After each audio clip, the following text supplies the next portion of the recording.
Hey, what's up, everybody? This is Charles Sabansi. I want to welcome you guys to another episode of the Dreamers Pro Show. We cover everything from sports, hot topics, classic debates, entertainment, and we give you guys a fresh perspective on things and how we see them. And today we have a pretty interesting show for you guys. But before we get into it, please make sure you like the video and subscribe to the channel. Also, if you want today's full show before it comes out on YouTube, it is streaming for free on the Dreamers Pro podcast that we have pinned in the comment section below. Let me get into this topic here. So as you guys know, the number one topic item in the NBA over the last 4 days or so has been the Draymond Green suspension. As you guys know, he pulled off another brutal attack on Yusuf Nurkic from the Phoenix Suns on an NBA court, where he just basically whipped his arm around and smacked him across the face. He goes to the ground. And at the end of the game, at the press conference, he was essentially saying that he doesn't know what's wrong with Draymond Green, and he hopes that he gets the help that he needs. So that happened. Then the next step of the story came, which was, okay, what role is the NBA going to play in terms of Draymond Green's suspension? And this brought up a lot of conversation. Some people were saying he should be gone for 2 to 5 games. Some people were saying he should be gone for 20 plus games. I was in that group. And some people seem to be on the fence, right? I thought that Draymond is a repeat offender. He does this way too often. And a lot of the things that he does are so below the belt and so dirty, like kicking NBA players in their private parts, stepping on their chests. I'm like, there's no forgiveness for this, especially given the fact that he just recently came off of suspension, right? So to me, I wasn't one of those people that was going to be dancing around the issue. So what happened this morning, I was doing some research and I came across an article from the website, let me get it right, heavy.com. Right, and basically the article had the following headline. It says Rudy Gobert makes eyebrow-raising comments on Draymond Green's suspension. And the article then continues on the NBA's decision to suspend Draymond Green indefinitely for his most recent act on the court of on-court violence has earned responses from all across the league, including from Green's longtime rival, Rudy Gobert. Green and Gobert have a choppy history on and off the court, stretching back years, including a 5-game suspension levied by the NBA against Green for putting Gobert in a chokehold during a game between the Golden State Warriors and the Minnesota Timberwolves early this season, ahead of a contest against the Dallas Mavericks on Thursday night, December 14th. ESPN's Tim McMahon asked Gobert for his reaction to the league's choice to shelve Green for an undetermined amount of time after he threw a punch at Phoenix Suns big man Yusuf Nurkic 2 days prior. He then goes on to say, I have empathy for him, Gobert said. You see somebody who's not well inside and suffering. You take away the game and all that, and you want someone to be well and to do what they do every night and compete and be happy. The article then continues on and he says, I'm not sure what it really means in terms of his punishment, so it's hard to tell, Gobert said. I mean, you don't want someone to get badly hurt, You got to fix that. So that's what that article said there. And I want to quickly touch on another article. This is from Bleacher Report that came out today. And it essentially says, a report, Warriors Draymond Green begins counseling, out at least 3 weeks amid ban. Golden State Warriors star Draymond Green is expected to miss at least the next 3 weeks after beginning counseling during his suspension from the NBA, according to The Athletic's Sham Karania. League sources said the 33-year-old was expected to receive counseling and work with the Warriors in NBA while suspended. Karina reported. People around Green and the organization said the 4-time NBA champion has been understanding and prepared to undergo the process required to return to the team in a full capacity. Those sources would not reveal the specifics of Green's counseling out of respect for his privacy.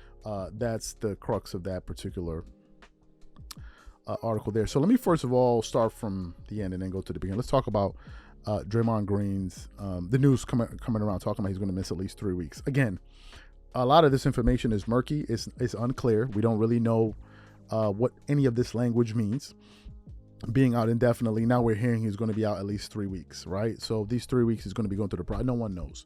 I don't know how many games the Warriors are going to miss in those 3 weeks. Let's say they play 3 games a week, so 3, 6, 9, 12. That's 12 games. To me, I think that an appropriate suspension would have been 20 games at least. 20 games at least. And here's the reason why. I'm not looking at it from the standpoint of Draymond Green. I'm looking at it from the standpoint of the people that he's assaulted on the court and what he could potentially do in the future. Because to me, the question then becomes, what will it take for there to be some serious sanctions against Draymond Green? Does he have to go out there and break somebody's arm? Does he have to break somebody's leg? Does he have to puncture somebody's lung? What's the thing that Draymond needs to do in order for us to say, okay, enough is enough? Enough is enough. Now, I've heard some people say, listen, there are players in the past that have done this, players in the past that have done that. So why all of a sudden we set a new president? Well, first of all, it's a new NBA. That's number one. Number two, the NBA is going in a certain direction. This particular soft direction that Adam Silver and these guys have been pushing towards. So now why are we all of a sudden making the exception for Draymond Green? I've seen guys get texts for basically hollering and one and get texts for that. But then Draymond Green gets to walk away scot-free. And number two, if you're trying to make the game more friendly and more appealing to a wider audience, why would you then tolerate Draymond Green? To me, I don't understand that point. Just because Dennis Rodman did it in the past and he got away with it, that doesn't mean someone should do it in the present and get away with it. And number three, these current crop of NBA players, and not like I said they're going to fight. I've seen Dennis Rodman do some tricky stuff on the basketball court, and I've seen players confront him. I saw Shaq try to fight Dennis Rodman, where Scottie Pippen and Michael Jordan and all of these guys had to separate them. They're not going to do that in this particular NBA. And to me, number three, man, Draymond just be doing way too much. He be doing way too much. So to me, I don't think that's an excuse. So in terms of his suspension and him coming back in 3 weeks, I don't even know what that means. I guess we have to wait and see. But you don't want to look soft on this issue, because there's this thought out there that the current commissioner looks soft. I was recently listening to a sit down between Anton Daniels and Rashard McCann, and he was like, most NBA players view Adam Silver as soft. Well, you don't want to have that, be the perception of you, especially as a commissioner, right? And I think that is something that fans are sick of, right? I think fans are sick of it. That's the first part. I want to get back to the other article. He has empathy. I have empathy for him. You see somebody who's not well inside and suffering. You take that. Yeah. So those are pretty strong words. You see somebody that's not well inside and suffering. To me, listen, I don't know why any of this is a shock. Draymond has displayed this behavior over time. But for whatever reason, people would make an excuse here. The organization, in this case, the organization I'm referring to, the Golden State Warriors, they've also created this monster because they let it go unchecked. No one did anything. As I said, we recently produced a show featuring some comments from Kenyon Martin, from Gil's Arena. Kenyon Martin asked the pertinent question. He's like, all these players, y'all gonna let Draymond run around and sock all of you guys that are like punk the entire NBA, or is somebody gonna do something? Somebody gonna take that fine? Is anybody gonna do anything? That was the question that Kenyon Martin was talking about.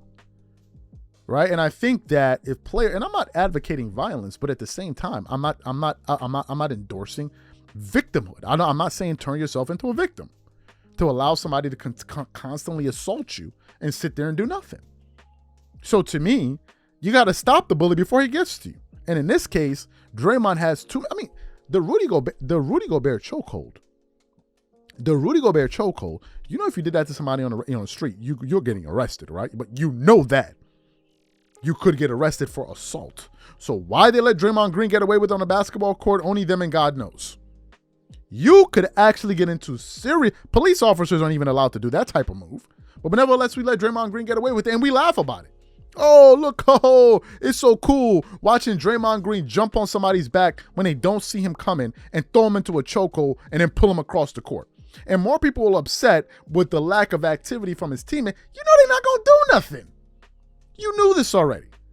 They're more upset at the fact that people didn't do nothing than the person who actually did that. And I heard some people try to make the ridiculous excuse of, the rule of thumb is, whenever there's an altercation, you grab your teammate. That is a bunch of crock bull, you know what. That is all that is. Do you know why I'm saying that? Because people love to make an excuse for the ignorance. I know this. Some people love the ignorance. You know why I say it's a crocker? You know what? I challenge you, after this particular show is done, or pause this show right now, go online and search Chris Paul versus Rajon Rondo. I don't know what made that video pop up on my timeline the other day. I was watching it, and when Chris Paul and Rajon Rondo started throwing hands or whatever it is, do you know who had Chris Paul wrapped up It was LeBron James. Now imagine somebody from the Houston Rockets running out of nowhere and jumping on LeBron James and throwing him into a chokehold. That's what you dudes were endorsing. That is exactly what you dudes were endorsing. You said, well, you didn't grab my teammate, and the rule of thumb is you grabbed your and then if somebody ran up on the court and they threw LeBron James in a chokehold, abiding by your rules, that dude would have been thrown out of the NBA. Because it would have been wrong then, just like it was wrong with the Rudy Gobert. That is not the appropriate response. Rudy Gobert wasn't throwing punches. He was doing none of that. He was literally trying to separate players. So for Draymond to take it upon himself and charge down the court like a madman and jump on his back and throw him into a chokehold, for people to be defending that, talk about, oh, the rule of thumb is when you're getting into a fight, when you're in the middle of a tussle, who in their right mind be like, okay, well, let me grab. You don't have time for that. I've seen tussles take place on the court where people just push people apart. It's not like, oh, let me look at his jersey. He's a Laker, I can't push him. Meanwhile, he's the one coming. This is madness. But nevertheless, they found a way to defend it. And that's all it was. We were looking for a way to defend Draymond Green. So we advocated for the nonsense. It's BS. That move that Draymond Green did was ridiculous. And if he did that on the street, he will get arrested. And if he didn't get arrested, the person on the street ain't going to take it like the NBA. So most of the people on the street are not NBA players. The level of frustration that they carry on or from their day-to-day and all of the challenges that they're facing, they're not going to spare your ass. They're not going to spare you. So to hear people talk, oh, well, the rule of thumb is in the NBA, when you get into a tussle, you go and grab your teammate. You never grab your opposing teammate. That's the bull. You know what they were saying. Meanwhile, in that LeBron, I'm not dissing LeBron, I'm talking about what happened. LeBron was playing the role of a peacemaker, as was Rudy Gobert. LeBron wrapped up Chris Paul and pulled him up out of there. Now imagine some moron jumping out and throwing LeBron into a chokehold, talking about I'm trying to separate a fight. Man, please. So I'm just watching to see. So if they don't suspend Draymond for a serious amount of time, I know these people are not serious. I was recently listening to Ryan Clark. Ryan Clark said Draymond Green has nothing wrong with him. He just said he has a poor competitive spirit. That's what Ryan Clark said, who's a former athlete. So to me, man, they just playing games with the people that they playing games with the Draymond Green story. I have absolutely no interest in Draymond. I never liked him as a player. He's a dirty player, and these are my thoughts. I'm not going to be twerking it up, dancing it all over the place. Y'all ain't going to be throwing no ones at me. I am not a fan of Draymond Green. That's where I stand, so no one will be confused about it. These are my thoughts. Whatever you guys think, please leave your thoughts in the comment section, and we catch you guys on the next show, and I'm out. Peace.